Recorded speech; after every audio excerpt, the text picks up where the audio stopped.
नमस्कार मंडळी, कसे आहात? मजेत ना? तुम्ही दाबेली पावाबरोबर खाल्ली असेल, पण कधी बिस्किटाबरोबर खाल्ली आहे का? नसेल खाल्ली तर ही रेसिपी नक्की पहा.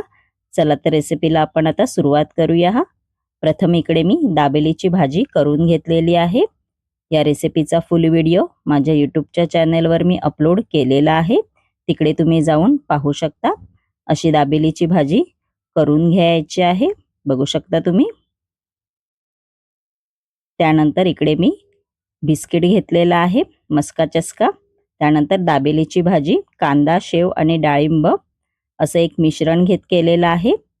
असं एक बिस्किट घ्यायचं आहे, बघू शकता तुम्ही. त्याच्यावरती दाबेलीची भाजी आहे ती अशी ठेवायची आहे.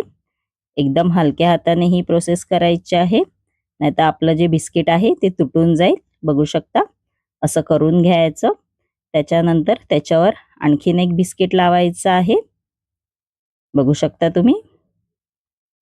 लहान मुलांना पण असे युनिक युनिक पदार्थ केलात तर खूप आवडेल आणि आवडीने ती खातील. बघू शकता, असं करून घ्यायचं आहे व असं डीप करायचं आहे शेव, कांदा आणि डाळिंबाच्या बॅटरमध्ये, मिश्रणामध्ये. बघू शकता, आपली युनिक रेसिपी म्हणजेच दाबेली बिस्किट बाईट्स तयार झालेली आहे. एकदम सोपी रेसिपी आहे ही. माझी ही रेसिपी जर तुम्हाला आवडली असेल आणि अशाच नवनवीन युनिक रेसिपी जर तुम्हाला माझ्या चॅनलवरती पाहायच्या असतील तर नक्की माझ्या चॅनलला लाईक, शेअर अँड सबस्क्राईबर करायला विसरू नका. धन्यवाद.